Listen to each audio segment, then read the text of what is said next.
Bueno, yo soy Michael Galeano, el pastor de la iglesia Gracia sobre Gracia, y queremos darte las gracias por escuchar este sermón. Somos una iglesia que quiere ver vidas transformadas por el Evangelio de Cristo para que impacten su familia, su iglesia y comunidad. Y creemos que esto va a ser posible mientras que la palabra de Dios es escuchada, predicada y obviamente vivida. Así que queremos animarte a que tú puedas seguir escuchando la palabra de Dios, y si no tienes una iglesia local, te queremos invitar a que te unas a Gracia sobre Gracia, donde queremos ver tu vida transformada, y oramos para que este sermón Dios lo use en tu vida de una manera muy especial. Que Dios te bendiga.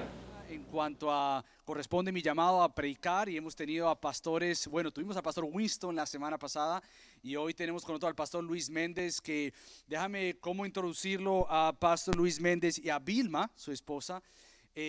Para mi esposa y para mí, ellos han sido de gran bendición, son de gran bendición. Si tú te preguntas, ¿quién pastorea al pastor? Mientras que Dios levanta a otros ancianos dentro de nuestra congregación, ¿quién es aquel que ha caminado y sigue caminando? Bueno, Pastor Luis es uno de ellos, yo diría el más cercano a mi corazón. Así que gracias, Pastor, tú sabes cuánto te amo, cuánto los amamos, cuánto los admiramos. Y es una gran bendición, familia, que tengamos la oportunidad de escuchar la palabra de Dios. Pastor Luis y su esposa Vilma son fundadores de un ministerio, nuevamente que mi esposa y yo hemos sido bendecidos, ministrados juntos y unidos. Es un ministerio para matrimonios y ha sido una gran bendición siempre recibir su exhortación por medio de este ministerio de consejería bíblica. También es una gran bendición. Para que sepan y vayan anotando una fecha, Dios mediante, si no es el 11 y el 12, es el 12 y el 13 de febrero, ahorita no recuerdo muy bien, viernes en la noche y sábado en la mañana, vamos a tener una conferencia de Juntos y Unidos, donde vamos a estar hablando de ese tema tan importante, y es casados, pero amigos. Entonces vamos a estar juntos acá. Yo quiero pedirte que tú ya de una vez guardes esa fecha. Pastor Luis y Vilma van a regresar y sé que va a ser un tiempo de edificación para cada uno de nosotros. Así que sin más introducción, bueno, ellos tienen 3 hijos, Luisen, Eva y Raquel. Eva y Raquel ya están casadas. Luisen es un ya joven, un adulto ya. Así que gracias, Pastor Luis y Vilma, por estar acá. Si quieres, Pastor, puedes venir. Me gustaría orar por ti y pedir que Dios sea contigo mientras que predicas su palabra. Padre Dios, gracias por esta bendición. De verdad que es un gran honor y un gran privilegio, Dios, domingo tras domingo ser pastoreados por tu palabra. Y qué gozo, Dios, que esta mañana no será diferente. Al contrario, yo sé, Dios, que seremos pastoreados y cuidados por medio de tu palabra. Sé con Pastor Luis, Señor. Te pido que tú seas con él, que tú hables y sigas hablando a tu congregación, a tu familia, a tu iglesia, Señor, por medio de tu predicación, de la predicación de tu palabra. Sé con él, Padre. Gracias te damos en el nombre de Cristo Jesús. Amén. Amén. Michael. Bueno, buenos días, iglesia. Un gozo de nuevo. 1, 2, 3, 4. ¿Se oye? Ok. Bueno, tal como Michael decía, Michael y Gaby son, yo no quiero decir que son hijos, porque nosotros no somos tan viejos, pero son dos hermanitos chiquitos. Michael es un hermanito colombiano. Hemos tenido muchos años juntos, servimos juntos en Minnesota, en la iglesia del pastor John Piper. Estudiamos allá juntos y nuestra trayectoria tiene mucha historia, por así decirlo. Así que es un gozo estar aquí, aunque nunca había estado aquí. Es una iglesia, en cierta manera, muy cercana a nuestros corazones, por la cercanía con Michael y Gaby. Y bueno, ya tendremos tiempo de abrazarnos. Yo no sé cómo es el protocolo aquí, de nada de eso aquí. Muy bien, déjeme decirle, me gustaría que busquen en sus Biblias, Segunda de Crónicas, capítulo 7. Es el texto, es el capítulo en la Biblia donde nos vamos a enfocar hoy. Lo pueden ir buscando en lo que introducimos, Segunda de Crónicas, capítulo 7. Vamos a estar muy enfocados en el verso 14. Pero antes de eso, déjeme decirle como una introducción. Nosotros estamos apenas en el segundo domingo de este nuevo año 2022. Algunos gente que estudia comportamiento, de conducta y todo, le llaman el ciclo de las resoluciones. Nosotros al inicio de año todo el mundo tiene metas. Y si usted hace una encuesta de las metas, es increíble. Son las mismas todos los años. La gente dice, yo voy a bajar de peso, voy a ahorrar más. Los esposos le van a dedicar más tiempo a la esposa y a los hijos. Voy a leer más. Algunos dicen, voy a aprender otro idioma, etcétera, etcétera. Usted lo escribe, usted lo busca, a lo que escriben, tienen el privilegio de ir hacia atrás y reflexionar. Y usted se va a dar cuenta de lo consistentes que nosotros somos. El problema no son las metas, el problema es que cuando llega febrero usted ni se acuerda de qué era que usted estaba hablando, si usted es como yo. Pero, ¿cuál es en esencia lo que eso revela?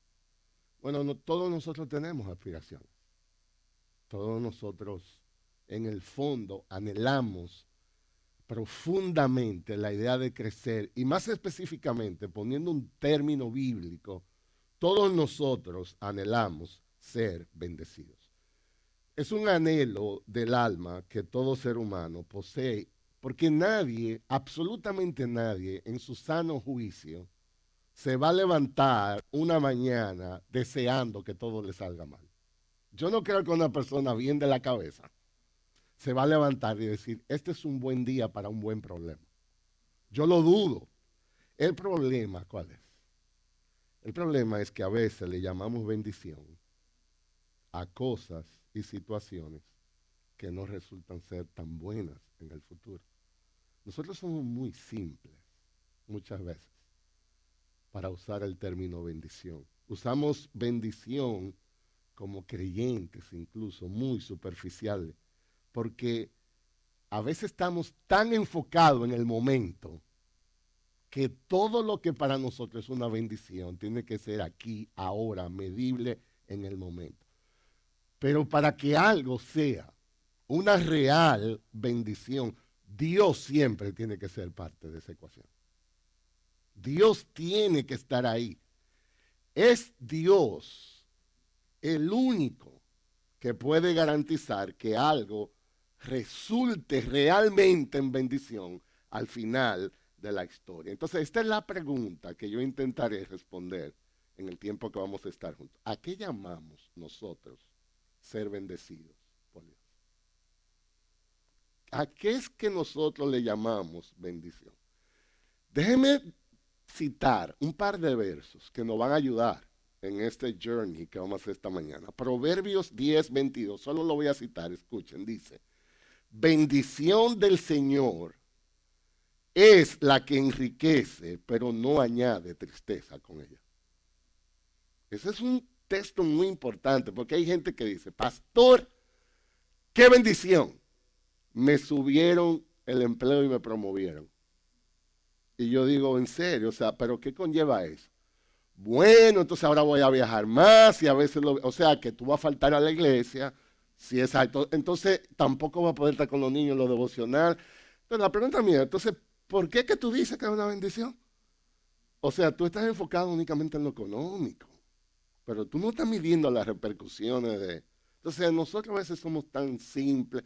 Qué bendición me aumentaron el sueldo, qué bendición me mudé, qué bendición compré una casa, qué bendición me casé, me divorcié, me separé, compré, vendí. Pero la idea es, ok, pero ¿cuál es el filtro que estamos usando para llamarle a esto bendición? Escuchen esto, en el Salmo 73, uno de los textos más impresionantes en cuanto a esto, el salmista Asaf lo que narra. Una de las ventajas de los salmos es que los salmos no están editados, ahí no hay Photoshop, ahí no hay nada de eso. Son las realidades de hombres de Dios luchando en la vida real, en vivo, sin edición. Hay días mejores que otros, esos son los salmos. Un día usted cree que se considera a Jesucristo chiquito y otro día usted está tan lejos que tiene que decirle a Dios, ven, encuéntrame a mí. Esos son los salmos. En el Salmo 73, la narrativa es que este hombre llegó a un momento en que se confundió tanto que él llegó a tener envidia de los impíos, de los arrogantes. ¿Usted puede creer esto? Él decía, ven acá, será en vano ser cristiano, porque yo veo a aquellos que se burlan de Dios, literalmente hablan con arrogancia y todo como que le sale bien. O sea, económicamente prospero. La familia, hasta los hijos le salen más bonitos que los míos. Porque algunos dicen, mis hijos son así con los pelos malos, como el Amber Poo, y los de ellos son buchuditos, color azules. ¿Y qué es eso? O sea, y todo como la casa grande. Hasta que entrando en el santuario de Dios, yo comprendí el fin de ellos. Se confundió el tipo. Y Dios le hizo ver que él estaba totalmente desenfocado. ¿Cuál fue la conclusión de su reflexión? Dice Salmo 73, verso 28. En conclusión, en cuanto a mí, estar cerca de Dios es el bien. Eso es extremadamente importante para la labor que queremos hacer. En otras palabras, este hombre inspirado por Dios, Asaf, llegó a la conclusión de que una bendición es algo que te acerque a Dios. Si la prosperidad te separa de Dios, tú le puedes llamar como tú quieras, pero eso no es bendición. Si la salud te separa de Dios, tú le puedes llamar como tú quieras, pero eso no es bendición. Muchas veces lo mejor que nos puede pasar es que Dios nos enferme. Porque si tú en la cama de enfermedad clama a tu Dios con desesperación, puede ser que encuentres lo que despreciaste en salud. Hay gente que Dios tiene que humillarlo, literalmente quitarle todo, y esa es la bendición más grande que te puede pasar. Y hay personas que todo les sale bien, prosperan, y eso es una real maldición, porque ellos sienten que no necesitan a Dios. Cuando Dios bendice, el resultado se mide no por lo que yo disfrute por fuera, sino por lo que yo disfrute por dentro. Es algo que se mide más por el deleite de mi alma, no por el deleite de mi cuerpo. Cuando Dios bendice, el resultado se medirá no por el beneficio del momento de hoy, sino el beneficio sostenible por el resto de mi vida. Dios no está interesado en tu comodidad. Dios está en el negocio de tu santidad. Son dos cosas muy diferentes. Cuando Dios bendice, el resultado no se puede medir por lo que yo quiero, sino por lo que yo necesito. En conclusión, el resultado de ser bendecido es estar más cerca de Dios. La pregunta es, ¿cómo funciona eso? ¿En qué consiste esto? ¿Cuáles son los elementos que envuelve? Y esa es la pregunta que vamos a intentar responder en el resto de nuestro tiempo aquí. Así que, Segunda de Crónicas, capítulo 7. Déjenme tratar primero de poner en contexto aquí la situación y vamos a sacar algunos elementos de este punto de ser bendecido por Dios. ¿Cuál es el contexto? Déjenme leer Segunda de Crónicas, capítulo 7, verso 14. Dice, si se humillare mi pueblo, sobre el cual mi nombre es invocado, y oraren y buscaren mi rostro, y se convirtieren de sus malos caminos, entonces yo oiré desde los cielos y perdonaré sus pecados y sanaré su tierra. Esta declaración fue dada a Salomón en medio de uno de los eventos más impresionantes del Antiguo Testamento, la dedicación del templo. Este es un templo que había tomado 7 años y medio en construirse. Y yo quisiera que ustedes se imaginen lo que es el evento que está sucediendo. Estamos hablando de uno de los eventos históricos del pueblo de Dios, la dedicación de este templo. Si lo fuéramos a poner en el día de hoy, con redes sociales y con esas cosas, si ese evento se hubiera estado transmitiendo live a través de Facebook, yo no sé cuánta gente estarían conectada. Estamos hablando del evento del pueblo de Dios. Si usted quiere tener una idea de la importancia de eso, ahí estaban convocados la parte militar, la parte legal, la parte sacerdotal, todos los grandes líderes de la nación estaban presentes. Yo no estoy hablando de una reunioncita para discutir si el parqueo lo vamos a arreglar o no. Estamos hablando de un evento muy grande. La dedicación del templo fue un gran acontecimiento. Escuchen esto, lo que dice aquí en Segunda de Crónicas, capítulo 7, verso 8, para que nos dé una idea. Salomón dice, el verso 8, celebró la fiesta en aquella ocasión por 7 días. Y todo Israel con él. una asamblea muy grande que vinieron desde la entrada de Hamat hasta el torrente de Egipto. Y en el 8º día tuvieron una asamblea solemne porque habían celebrado la dedicación del altar por 7 días y la fiesta por 7 días. Entonces, en el día 23 del mes séptimo, Salomón envió al pueblo a sus tiendas, gozosos y alegres de corazón, por el bien que el Señor había mostrado a David, a Salomón y a su pueblo Israel. O sea, una semana en el evento este. No había podido haber más alegría y gozo. Era una real celebración. El pueblo es despedido y aquí viene el evento. Todo termina en la impresión y Dios se le aparece a Salomón. Esto es muy importante. De nuevo, mucha bulla, acontecimientos, ustedes saben cómo, imagínense nosotros los hispanos, la mayoría que son hispanos aquí, que somos bullosos y mucha fiesta. Todo el ruido se terminó, viene la quietud y Dios se le aparece a Salomón. Miren cómo dice el verso 12. Y el Señor se apareció a Salomón de noche y le dijo: yo he oído tu oración y he escogido para mí este lugar como casa de sacrificio. Acuérdense que la idea es el templo, lo estamos dedicando. Ahora hay que ver qué Dios dice, porque Dios es soberano en decir me gusta o no me gusta, si aceptó o qué. Por eso esta aparición es importante. Históricamente hablando, esta es la segunda vez que Dios se le aparece a Salomón. La primera vez se registra en Primera de Reyes, capítulo 9. Y Dios se le apareció en Gabaón en sueños, siendo Salomón. Algunos historiadores en el Antiguo Testamento creen que tenía menos de 20 años de edad. Ustedes recuerdan la idea que Salomón rey, un adolescente literalmente, Salomón no sabía ni qué hacer. Dios se le apareció y dijo: pídeme lo que quieras. Y Salomón le dijo: yo quiero sabiduría, porque este pueblo es muy grande, yo no sé ni cómo entrar, ni cómo salir, cómo yo me manejo este asunto.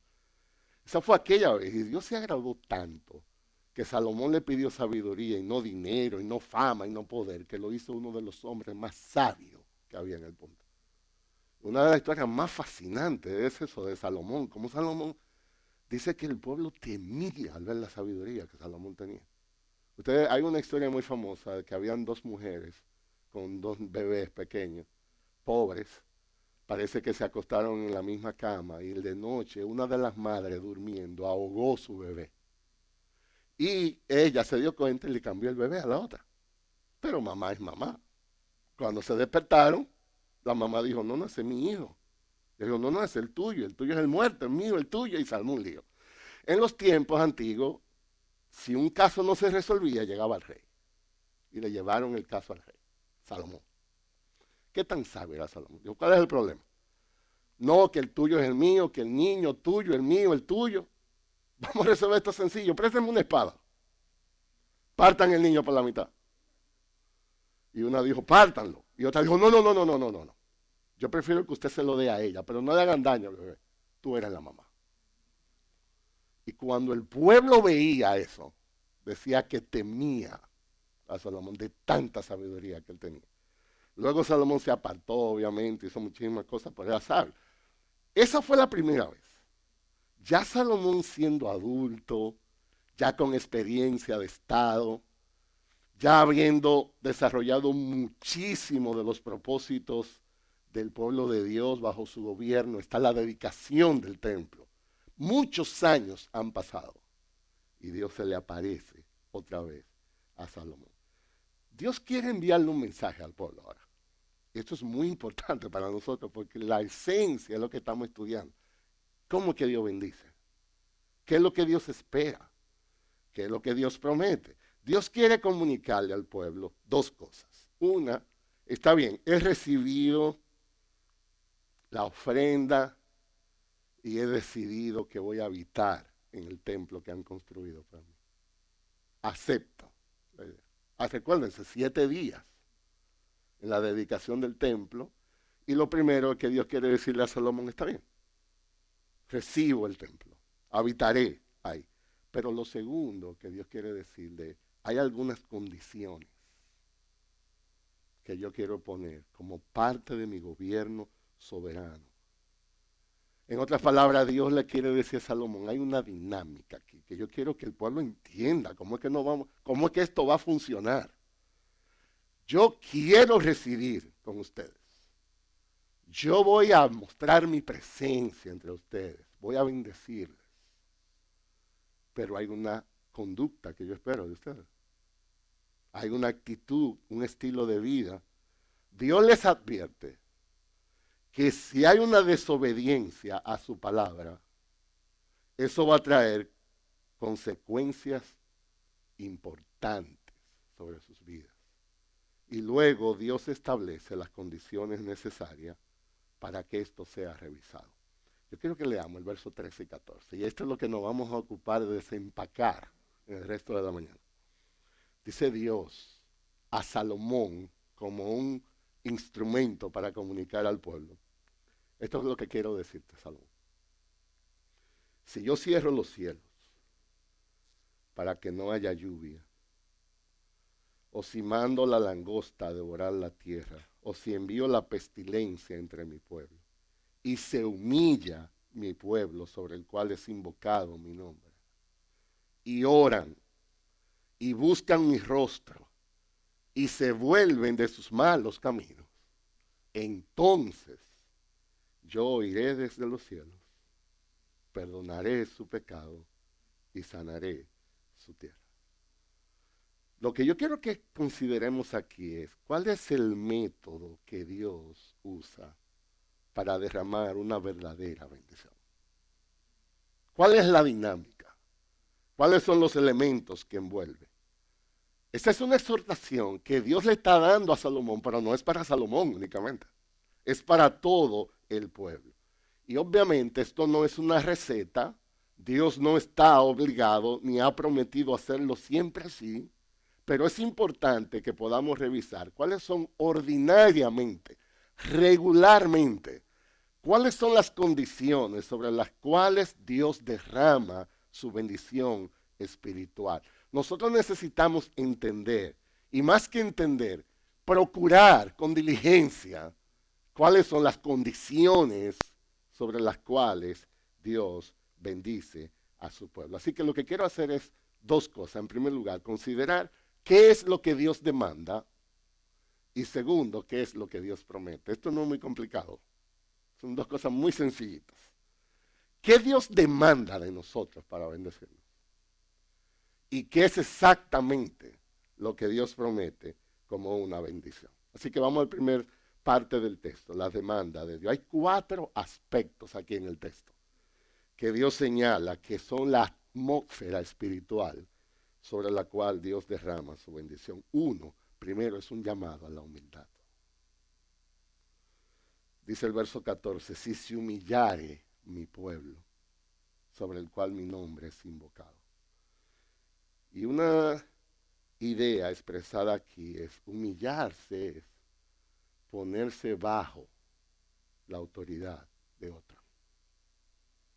Es alguien que reconoce que el otro es más grande y uno se ubica abajo. Esa es la idea. Una de las cosas más importantes para nosotros como pueblo de Dios es recordar quién es Dios.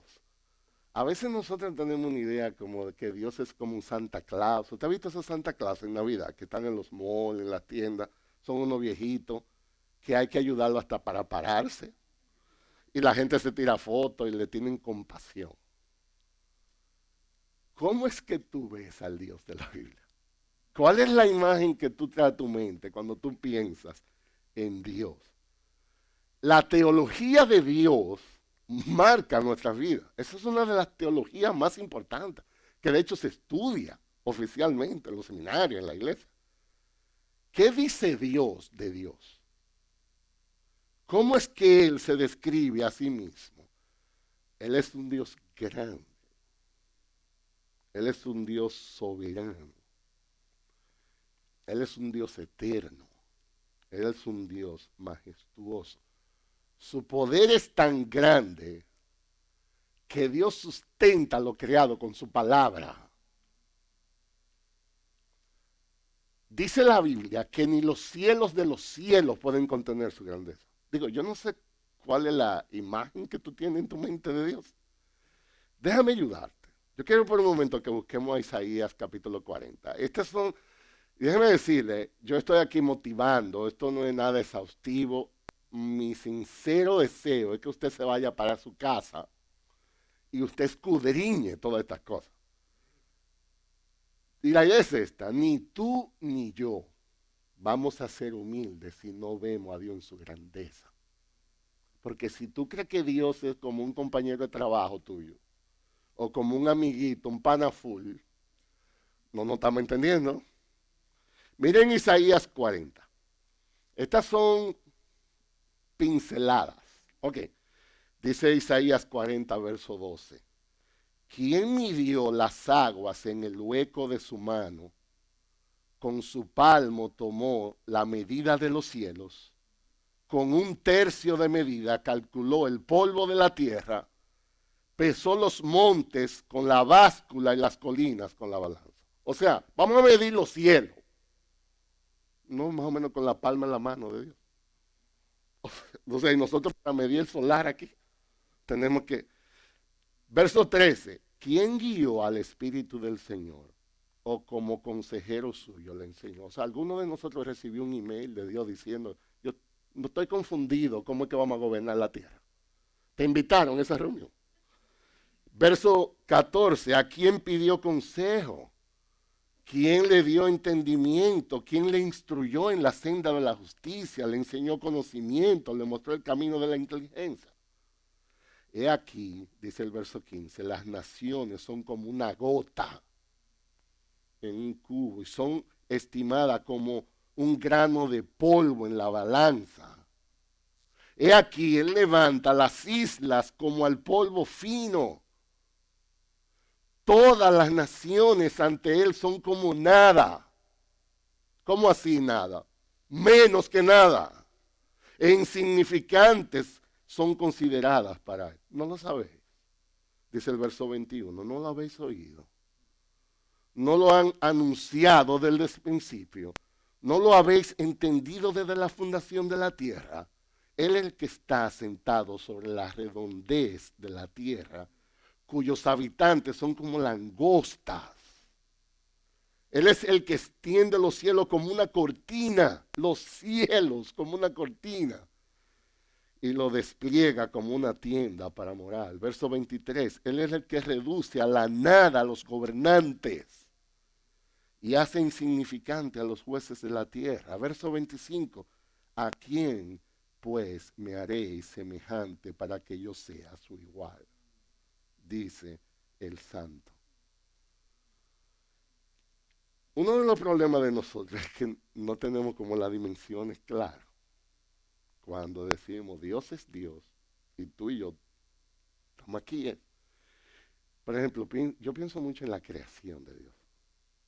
Eso es algo que nos ayuda a esta dimensión. Oigan esto de la creación. El universo, los estudiosos lo definen como un ente compuesto de millones de galaxias. O sea, millones de galaxias, incontables galaxias, forman el universo. La Vía Láctea es millones de estrellas. O sea, una galaxia, millones forman el universo. Ahora, tienen que ser millones de estrellas para una de esas galaxias.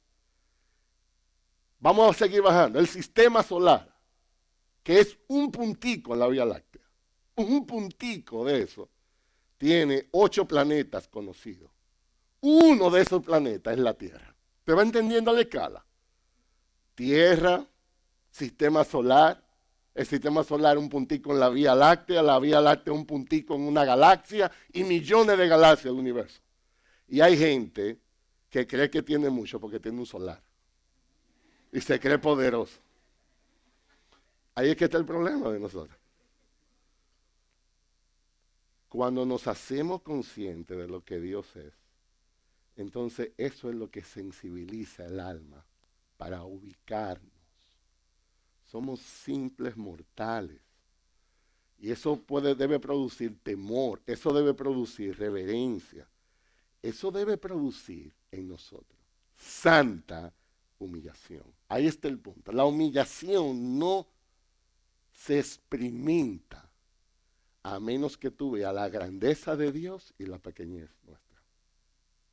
Ese es el terreno donde sucede. Cuando nos humillamos nosotros mismos al Señor, estamos reconociendo su señorío, su grandeza, su autoridad en nuestras vidas. Nosotros estamos admitiendo que fuera de su poder estamos llenos de debilidades, llenos de limitaciones. El texto es una idea a decir, tienes voluntariamente que reconocer esa grandeza para ser bendecido. Dice Mateo 23:12, porque el que se enaltece será humillado y el que se humilla será enaltecido. Santiago capítulo 4, verso 6 dice, pero él da mayor gracia. Por tanto dice, Dios resiste a los soberbios, Dios da gracia a los humildes. Humillaos delante del Señor y Él los exaltará. Entonces se habla de una humildad que es voluntaria, un acto de adoración. Es que yo digo, ¿quién soy yo para que Dios me ame? O sea, el Dios que hizo los cielos y la tierra se fija en mí. Esa es la humildad que estamos buscando. Entonces, el pueblo a quien Dios bendice es aquel que contempla con asombro su santa majestad. El pueblo que Dios bendice es el pueblo que ve a Dios grande, supremo, superior. Es un pueblo que está sensible a la grandeza del poder de Dios. Se inclina a su perfecta voluntad, que vive proclamando la grandeza de su nombre. Cuando el Señor Jesucristo enseñó a los discípulos a orar, decía, santificado sea tu nombre, exaltado sea tu grandeza. Déjeme resumirlo otra vez. Cuando Salomón dedicó el templo, después de 7 años y medio construyendo, después de la bulla, Dios le dijo, está bien, recibo el templo. Pero yo lo voy a bendecir si ustedes se humillan delante de mí. Esa es la primera. En segundo lugar, es un llamado a la oración. Me gustó mucho del hermano que estaba en la adoración, hablando de la importancia de orar. Dice el verso 14, si se humillara mi pueblo, segunda de Crónicas otra vez, verso 7. Si se humillara mi pueblo, sobre el cual mi nombre es invocado, y oraren. La oración, en esencia, es humildad en acción. O sea, si yo me veo chiquitito y yo veo a este Dios grande, entonces orar es lo mandatorio, es una respuesta natural a ver un Dios grande dispuesto a bendecirte y tú en mucha necesidad. Eso es lo que se supone debe pasar. Tú ora a ese Dios. Entonces la idea es, yo oro porque yo veo mi incapacidad. Y por el otro lado, yo veo el poder de Dios disponible. Eso es lo que la oración. Cuando la oración es poderosa, hay dos cosas que se encuentran. Mi necesidad y el poder de Dios. Eso se encuentra y se produce la oración. La idea es, te necesito, Señor. Y estoy aquí. Yo no tengo plan B. Esto no es opcional. ¿Usted ha visto a gente orando? Ay, Señor, si tú puedes, si tú quieres. ¿Cómo que si Dios quiere? Hay gente, bueno, no sé si tú estás ocupado, tal vez. O sea, tú has visto a una persona ahogándose en un río y viene alguien a la orilla. ¿Usted cree que el que se está ahogando dirá, tú estás ocupado ahora? Entonces el problema de nosotros es que no vemos nuestra necesidad. Nosotros estamos como que Dios es un paracaídas, que si falla el vuelo yo lo abro. No es así. Si Dios falta en nuestra vida, un segundo de nuestra vida, se acabó lo nuestro. Esa es la realidad nuestra. Entonces, la oración es un ingrediente esencial si deseamos ser bendecidos. Es un mandato de Dios. Es una manera que Dios ha establecido para que le glorifiquemos. No hay bendición si no hay oración. Dios no podrá bendecirnos si no le vemos en su grandeza con todo lo que nosotros necesitamos. Eso lo enseñó el Señor Jesucristo. Miren conmigo rápidamente en Juan 15, por favor. ¿Vamos bien hasta ahora? Ok. Todavía al vuelo le falta mucho, así que acomódese, ¿ok? Yo es primera vez que vengo aquí y no me invitan mucho, así que yo no voy a venir tan lejos. Así que acomódese. Juan 15. Este es el Señor Jesucristo enseñando a sus amados discípulos. Y yo creo que el Señor Jesucristo no podía ser más enfático en que entendieran cómo que esto funciona. Dice Jesús en el verso número 5. Yo soy la vid y vosotros los pámpanos. Y el que permanece en mí y yo en él, este lleva mucho fruto. ¿Por qué? Porque separado de mí, nada podéis hacer. ¿Usted sabe lo que significa la palabra nada? Nada. No hay que haya un seminario. Nada. Nada separados de mí. El que en mí no permanece será echado fuera como pámpano y se secará y los recogen, los echan en el fuego y arden. Verso 7. Si permanecéis en mí y mis palabras permanecen en vosotros, ¿qué va a pasar? Pedid todo lo que queráis y os seréis hechos. En esto es glorificado mi Padre. ¿En qué? En que llevéis mucho fruto y seáis así mi discípulo. Hermanos, nosotros necesitamos a Dios. Nosotros necesitamos a Dios más de lo que nosotros visualizamos, más de lo que podemos percibir. Necesitamos mucho a Dios cada segundo de nuestra vida. ¿Y cómo eso se va a evidenciar? Porque oramos. En el Sermón del Monte, ahí en Mateo capítulo 5, los evangelios sinópticos se habla mucho de esto, pero el Señor Jesucristo enseñó a los discípulos. Hay una porción de la Biblia muy conocida, los hermanos lo citaron aquí en la introducción, que es el Sermón del Monte. Déjame decir, ¿usted sabe lo que es el Sermón del Monte? Fue un sermón que se dio en un monte.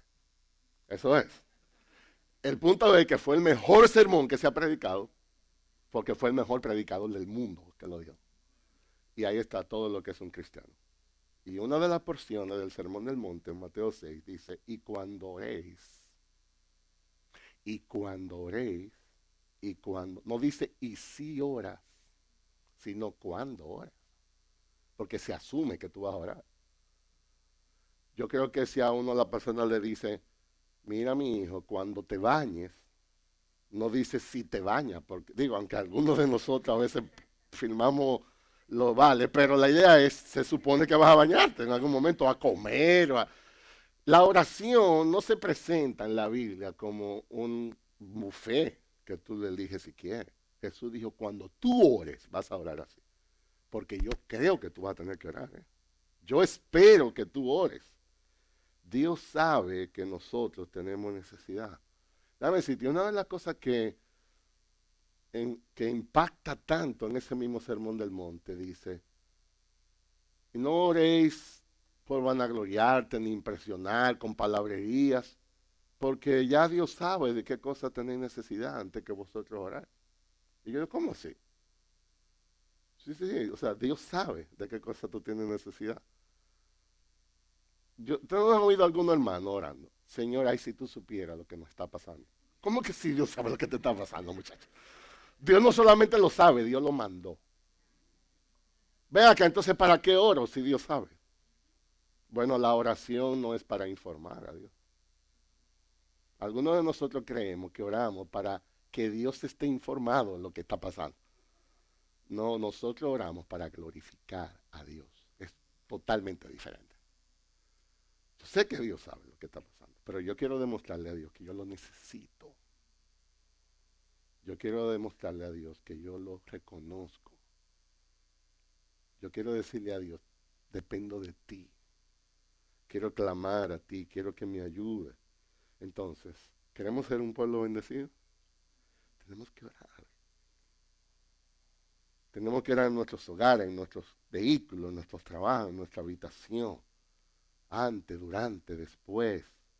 Santiago capítulo 4, verso 2 dice, codiciáis y no tenéis, matáis y arder de envidia y no podéis alcanzar.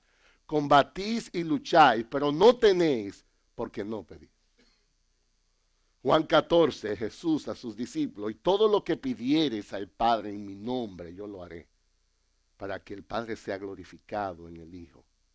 Si algo pidieres en mi nombre, yo lo haré. Filipenses 4:6 dice, por nada estéis afanosos.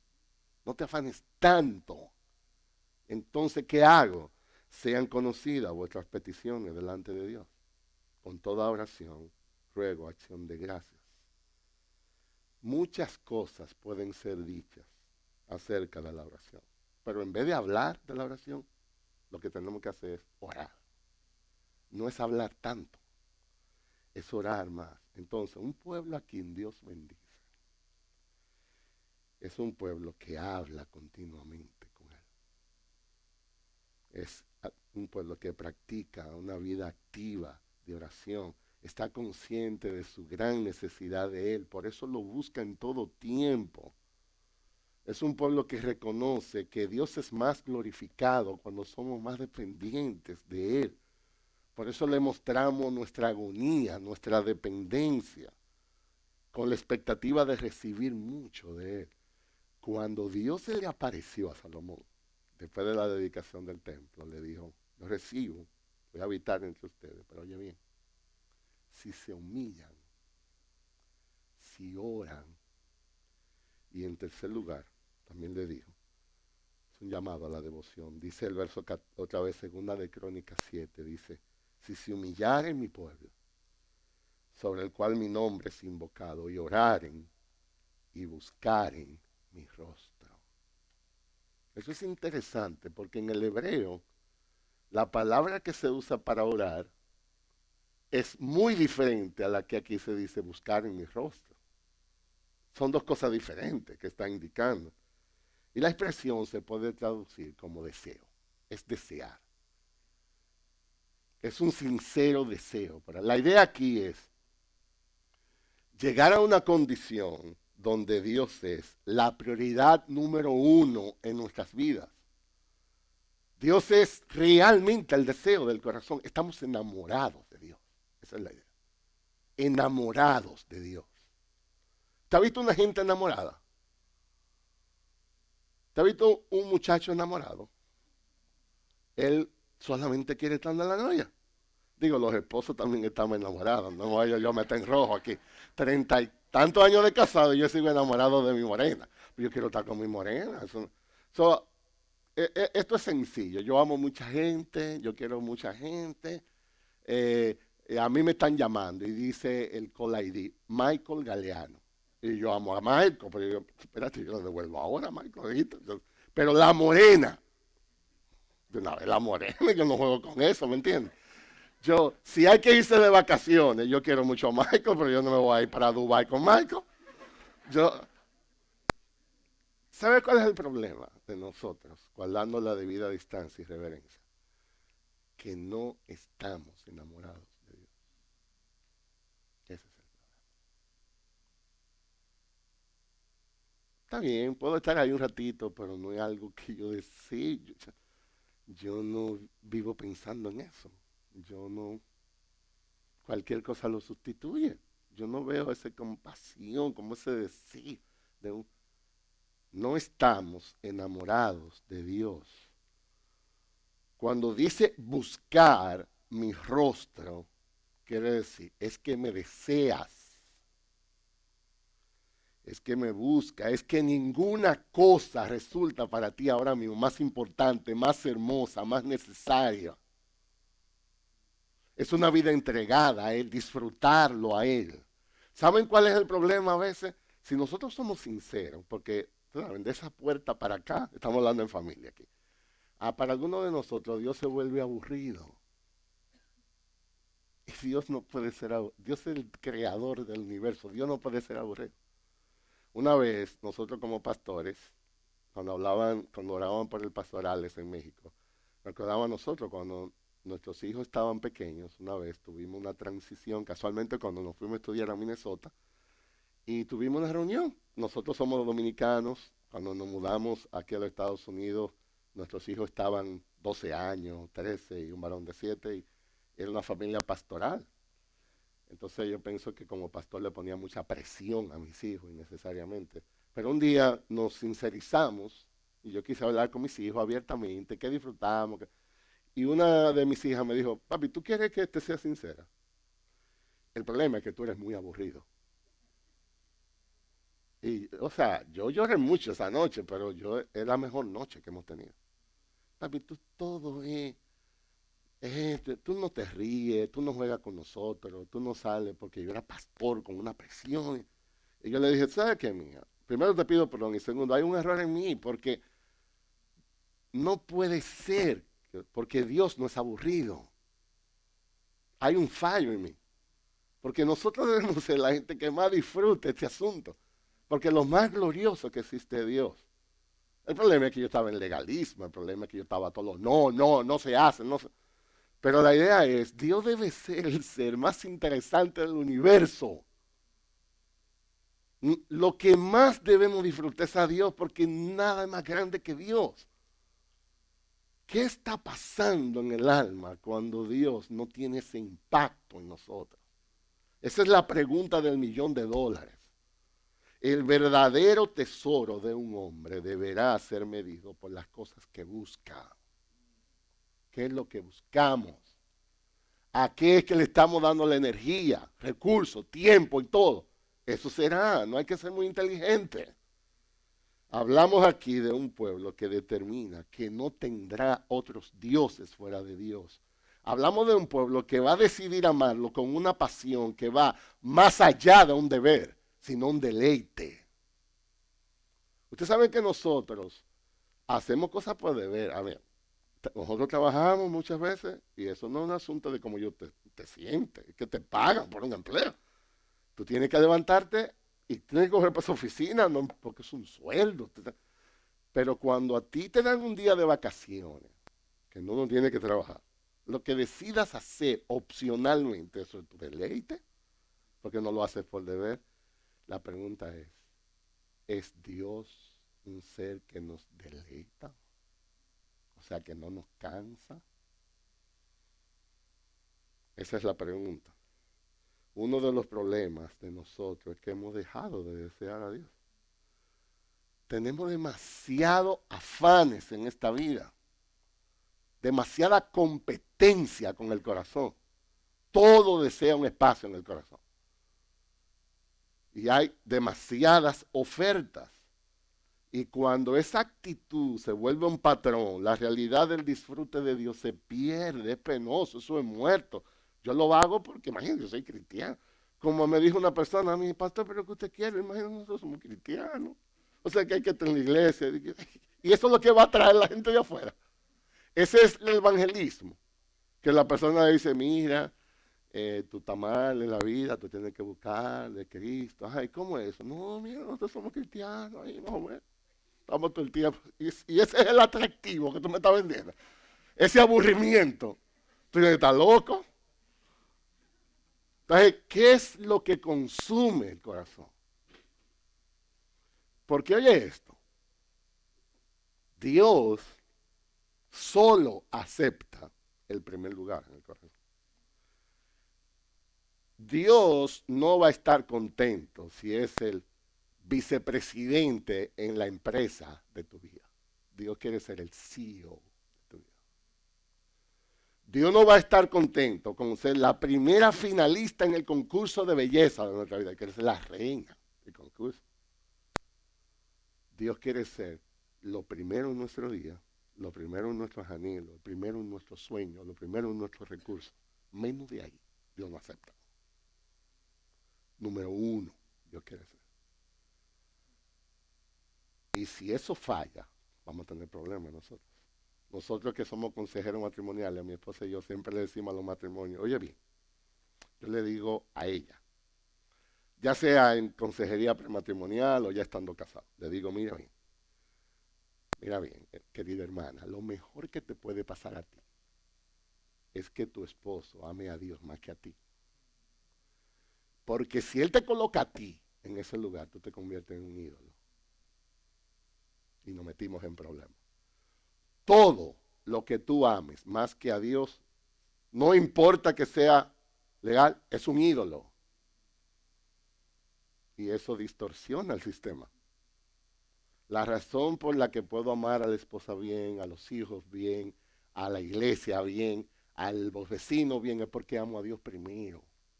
Yo estoy lleno ya para dar. Entonces, es un pueblo que decide enamorarse de Dios, estar cerca de Dios, disfrutar su presencia, mayor deleite, mayor satisfacción. Y esta es la pregunta, ¿cómo está nuestra pasión por Dios? ¿Qué tanto lo disfrutamos? ¿Qué tan satisfechos estamos en Él? ¿Cuál es nuestro anhelo por estar en su presencia? Tener un tiempo en su presencia, ¿qué tanto lo deseamos? Dice el Salmo 16, verso 11, tú me mostrarás la senda de la vida, en tu presencia hay plenitud de gozo, delicias a tu diestra para siempre. O sea, ¿qué es lo que este hombre comía? ¿Cómo es que él habla así? Oigan la palabra que él usa, plenitud de gozo. No es de que un gozo que no lo puedo contar. Delicia, deleite. Y yo digo, ¿qué es lo que él hacía? O sea, ¿cómo ese hombre se atreve a hablar así? La felicidad más profunda, la felicidad verdadera, solo se encuentra en Dios. Solo se encuentra en Dios. Y hermano, miren por qué que esto es importante, porque si nosotros no estamos practicando eso, digo, nadie vaya a pensar que va a llegar a ese nivel de perfección, es una lucha, pero la idea es, nosotros fuimos creados con un vacío tan grande que solo Dios puede llenar. Si tú intentas llenar ese vacío con cualquier cosa que no sea Dios, tú vas a tener muchos problemas. Si tú lo intentas llenar con matrimonio, con familia, hasta con ministerios, hasta con iglesia, Dios no es la iglesia, Dios es más que la iglesia. Lo que sea que tú pongas en ese lugar, tú vas a tener problemas serios porque solo Dios puede llenar. Ahora, la clave es que si Dios es primero en mi vida, entonces yo puedo funcionar mejor porque yo estoy lleno de Dios ya. Ya yo puedo dar. Ya si me ofenden, eso es una tontería, estoy lleno con Dios. Entonces a veces nosotros tenemos un vacío tan grande y eso es lo que se evidencia.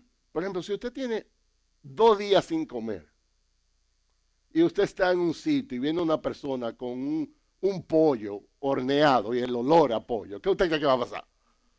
Usted le va a volar arriba. Pero si usted está en un restaurante y acaba de comer y viene una gente con un pollo, ¿qué usted va a hacer? Hay gente que hasta le da, ay, quítame esa comida rápido. Porque usted está lleno. Ya, ok, un cafecito, un pollo, ya eso es tontería, pero estoy lleno. Ya nada me atrae tanto. ¿Sabe por qué a nosotros nos atrae tantas las cosas del mundo? Porque estamos vacíos de Dios. Ese es el problema. Estamos desesperados por lo que sea que nos cruce por el medio. Y Dios ha dicho, tiene que venir presente. Y finalmente, el pueblo que Dios bendice es un pueblo que tiene un llamado a la santidad. Dice el verso 14 en 2 de Crónicas 7, si se humillare mi pueblo, sobre el cual mi nombre es invocado, y oraren, y buscaren mi rostro, y se convirtieren de sus malos caminos. Es un llamado, aquí es claro. Dios quiere que su pueblo deje de pecar, que se aleje del pecado. Dios es un Dios 3 veces santo, Dios no juega con esto. Si tú vas a querer la bendición de Dios, no puedes estar en un patrón de vida de pecado. Lo que encontramos aquí es un llamado a examinar nuestras vidas, a identificar aquellas cosas que estamos haciendo y que no agradan a Dios.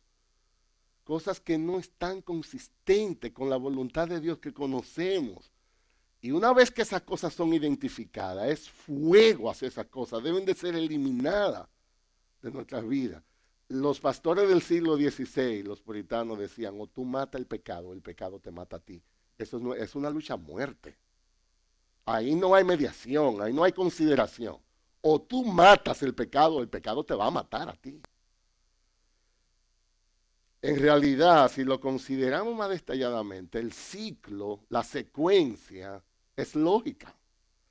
Un pueblo que se humilla y reconoce la grandeza de Dios. Ese mismo pueblo que desarrolla una santa dependencia de ese Dios en oración. Un pueblo que alcanza un deleite especial en ese Dios en su presencia. Por supuesto, entonces, que ahora será un pueblo que va a abandonar las cosas que no agradan a su Dios. Esa es la idea.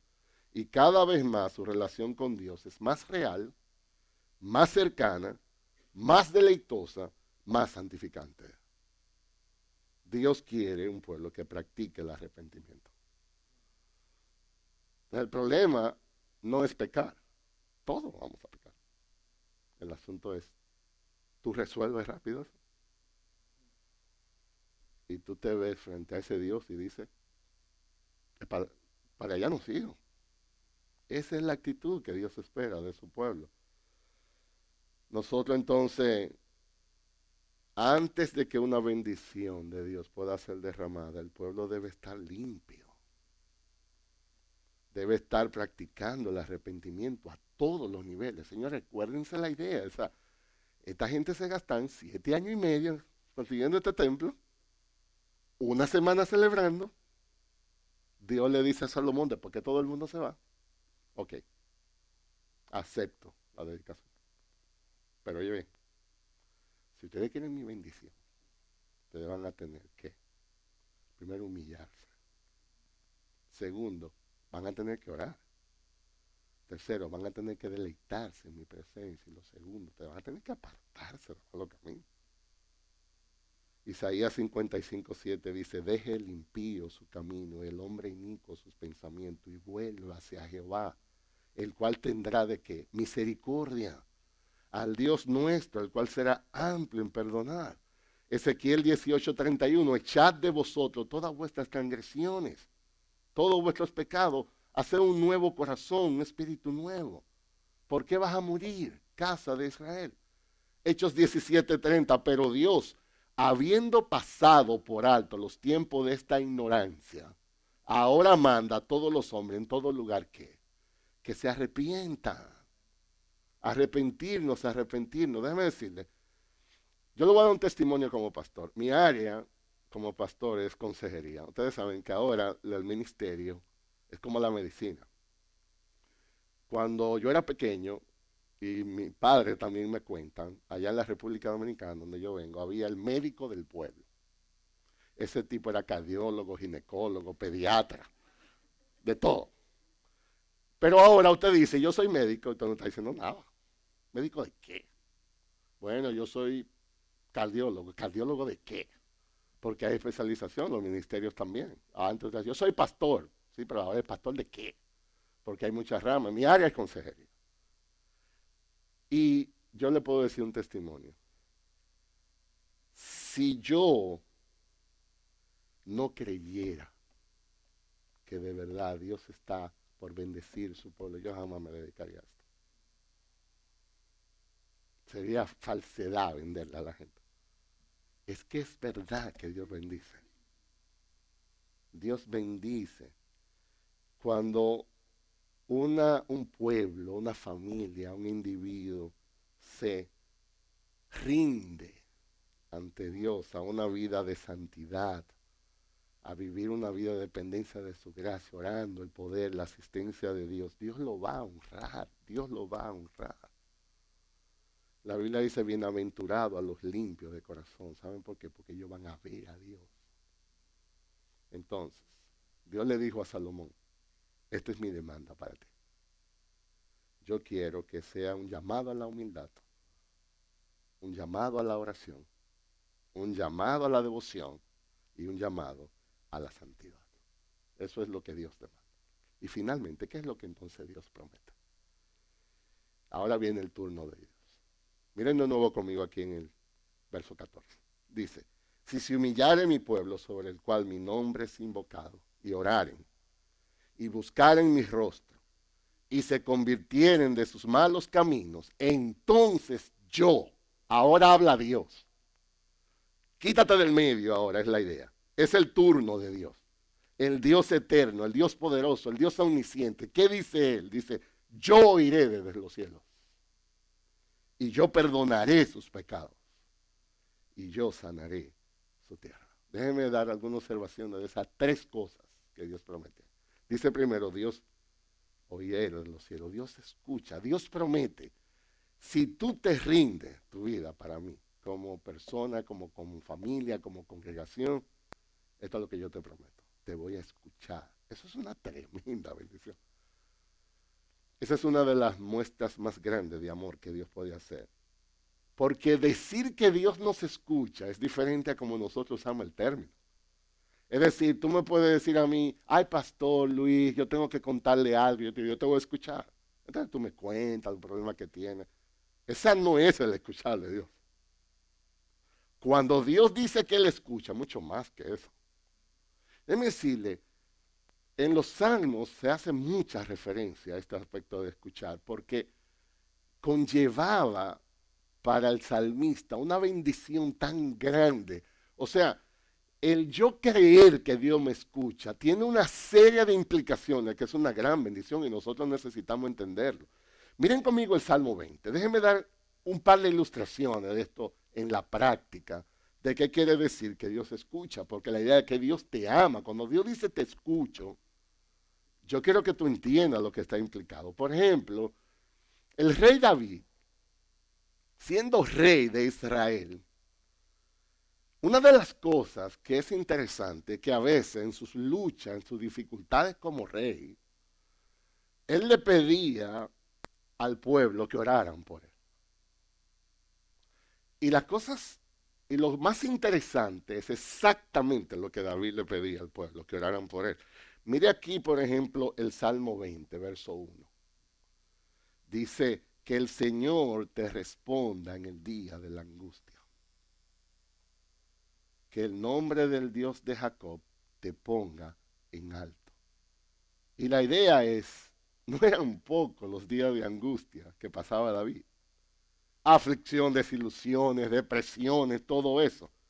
Ni la corona que llevaba puesta, ni el poder que representaba le liberaban de esos apuros, de esas dificultades.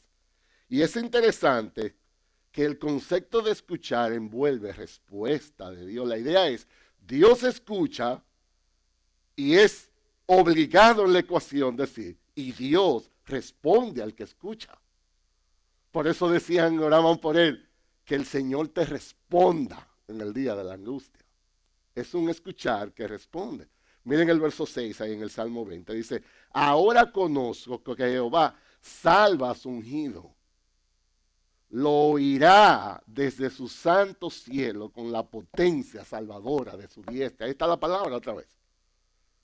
Dios lo va a oír. Cuando el ungido rendido a Dios habla, Dios escucha allá arriba, pero no es un escuchar pasivo. Es que su poder va a estar empleado en responder de una vez. Es interesante observar que el concepto de escuchar incluye confianza en quien estaba orando. La idea es, porque Dios escucha, entonces yo puedo confiar en Él. Miren el Salmo 20, versos 7 al 9 aquí. Estos confían en carros y aquellos en caballos, mas nosotros del nombre de Jehová nuestro Dios tendremos memoria. Ellos flaquean y caen, mas nosotros nos levantamos y estamos de pie. Salva a Jehová, que el Rey nos oiga en el día que lo invoquemos. Esa es la idea. ¿Quién de nosotros no ha tenido un día de esto? De aflicción, de dolor, de necesidad, de prueba. Todos nosotros hemos estado ahí. La promesa que Dios dice, yo te voy a escuchar. Te voy a escuchar. Y la idea es, voy a estar para ti. Cuentas conmigo, es la idea. Dice el Salmo 34, verso 15, los ojos de Jehová están sobre todos los justos y atentos sus oídos al clamor de ellos. Usted puede entender la idea. ¿Sabe lo que cuando dice de Dios que sus oídos están atentos a cuando los justos claman? Como una mamá atenta a su bebé. ¿Saben? Los padres, nosotros, estamos ahí más o menos, pero nosotros ahorita tenemos con cualquier tontería. La mamá, ella está, que el niño está caminando y hay un riego, hay una esquina, es un instinto natural de una madre. Dios dice, yo voy a estar atento cuando tú estés clamando. No existe un mayor poder en el mundo que cuando un hijo de Dios clama a su Dios. Eso es como llamar al Army de Estados Unidos. Dios está ahí. Dice el Salmo 84, verso 11, porque sol y escudo es Jehová Dios. Gracia y gloria dará Jehová. No quitará el bien a los que andan en integridad. Es un escuchar que envuelve el agrado de Dios. Dios escucha y yo puedo confirmar que yo estoy en comunión con Él. Dios me ama cuando me escucha. Esa es la idea. Dice el Salmo 66, 18, si en mi corazón hubiese yo mirado a la iniquidad, el Señor no me habría escuchado.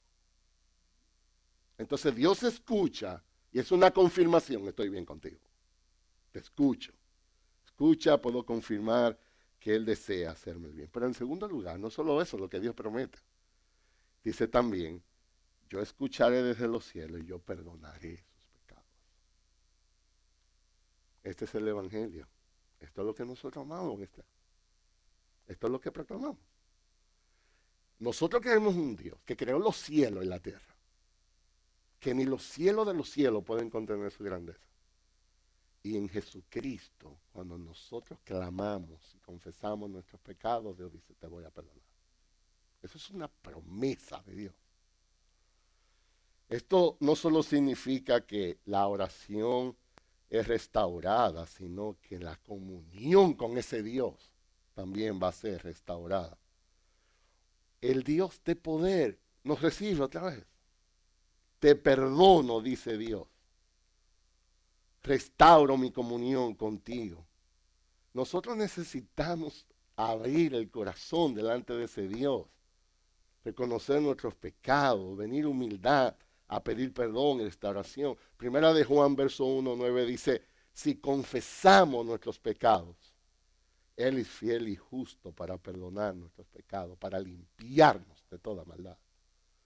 Entonces de nuevo yo le decía, como pastor, yo trabajo la mayoría de mi tiempo en consejería. Y yo digo, yo jamás entraría a un salón de consejería si yo no creyera que esto es verdad. La única razón por la que yo siento gozo en dedicarme a esto es porque yo creo en un Dios que perdona. Yo he visto milagros en mi vida en un salón de consejería. Milagros en mi vida. Dios nos da la dicha del perdón. No hay nada más grande en la vida que ser perdonado por Dios. El gozo, la paz, la tranquilidad, todo lo que internamente significa estar bien con el Dios del universo. Cuando Dios dice, te perdono. Esa es la satisfacción más grande en la vida. Guiar a una persona a que escuche de Dios, te perdono. Eso lo experimentó el salmista. Hay un texto en el Salmo 32 que eso es exactamente lo que el salmista. Señores, el cantor de Dios, el salmista, él sabía lo que era esto. Habían días difíciles por causa de sus pecados. Y dice el Salmo 32, cuán dichoso, cuán bienaventurado es aquel cuya transgresión ha sido perdonada, cuyo pecado es cubierto. Cuán bienaventurado es el hombre a quien el Señor no culpa de iniquidad y cuyo espíritu no hay engaño. Dios dice, estás perdonado. Se acabó el asunto. Entonces yo quiero decirle, no hay necesidad de vivir con culpa. Cuando Dios promete en Jesús, te perdono. Hay un cuento de dos niños que estaban jugando en la sala y una mamá muy estricta en el orden. Había una decoración en la sala y había un objeto de cerámica enorme, italiana, que costaba muchísimo dinero. y eso era casi el santuario de la casa. Y los muchachos, ustedes saben, muchachos adolescentes, jugando, la mamá, tengan cuidado con eso, oye, váyanse a jugar al patio, ustedes saben, las mamás que están aquí. Y efectivamente, los muchachos jugando, en una vino uno, ¡pum! Ya ustedes saben. Y entonces ellos agarraron, limpiaron, más o menos. Entonces era como un arbolito de cerámica grande. Y los dos recogieron. Y entonces, bueno, pasó de pasar percibido, parece como que ellos armaron el asunto. Entonces, esa misma noche, la mamá le dice a los dos hermanitos, miren, necesito que hagan un favor, vayan y saquen la basura y boten tal cosa. Y el hermano, que no fue el que tumbó la cosa, le dijo, tú lo vayas a hacer eso, ¿viste? Y él dijo, no, pero mamá no está hablando a los dos, el arbolito. Entonces, chayo, al otro día hicieron una comida, había un postre, y él dijo, tú me vas a dar el postre tuyo a mí. Él dijo, pero tú estás loco, tú tienes el arbolito. Oye, lo tenía seco. Todo era hasta un día que el otro se empantalonó y fue donde su mamá. Y dijo, mami, yo te tengo que decir una cosa, yo no puedo más. Yo fui el que rompí el arbolito. Y ella le dijo, yo te vi cuando tú le rompiste. Yo lo que estaba esperando, ¿hasta cuándo tú ibas a vivir bajo esas culpas?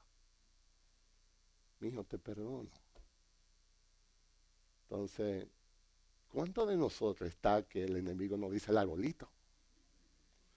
Ya Dios lo sabe lo que hicimos. Ya Dios nos vio. La idea es, ve a tu Dios, clama a tu Dios. Porque la bendición más grande que tú puedas recibir en la vida es que Dios diga, estás perdonado. Se acabó la acusación. Vas a dormir tranquilo. Es la idea. ¿Qué es lo que Dios demanda? Un pueblo que cultiva la humildad, la oración, la devoción y la santidad. ¿Qué es lo que Dios promete? Un Dios que escucha, un Dios que perdona, un Dios que sana. ¿Qué aprendemos aquí? Finalmente con esto termino. Amada iglesia, iglesia sobre gracia, déjeme decirle, yo estoy firmemente convencido por lo que escucho, lo que comparto con Michael, Gaby y otros a quienes conozco, que Dios ha mostrado su gloria aquí. Hay mucha evidencia de gracia de Dios en esta iglesia. La palabra está siendo predicada, testimonio de vidas transformadas. Dios está visitando esta iglesia. La pregunta es esta: ¿qué vamos a responder? ¿Cómo vamos a responder a Dios como pueblo? ¿Cómo vamos a cultivar la humildad para que Dios sea más reflejado aquí? ¿Cómo vamos a incrementar nuestra vida de oración y devoción en nuestros hogares como individuos? ¿Cómo vamos a resolver hacer guerra al pecado? Cultivar vidas más santas que sean agradables a Dios. Yo creo que Dios ha sido muy bueno en esta iglesia. Ahora el desafío es este. ¿Cómo vamos a seguir dependiendo de Dios para que Dios muestre su presencia aquí continuamente? ¿Qué resoluciones vamos a hacer para que vivamos vidas que más le glorifiquen? Dios nos ayude. Que Dios nos ayude. Que podamos ser un pueblo que vive en humilde dependencia de Él. Que podamos ser gente que cultive una continua vida de oración. Que podamos ser de aquellos que busquen nuestro principal deleite está en Dios. Que tengamos una guerra implacable contra el pecado en dependencia de su gracia. Y que al final podamos ser un pueblo a quien Dios escucha, a quien Dios perdona, a quien Dios sana y que vivimos bajo su protección. Déjenme orar. Señor, gracias. Gracias por tu palabra. Y gracias por tu llamado. Gracias porque tú te muestras a nosotros en Jesucristo. Y el hecho de que estemos aquí, el hecho de que tú nos hables estas cosas, es una evidencia muy grande de que nos amas. Tú nos exhortas, tú nos adviertes, tú nos llamas con la intención de bendecirnos. Así que gracias, Señor, muchas gracias por hablarnos. Perdona nuestros pecados. Perdona cuando nuestro deleite no está en ti, cuando no hemos sido humildes, cuando hemos pecado contra ti. Perdona nuestra falta de dependencia en oración. Queremos que tú seas glorificado en nuestras vidas.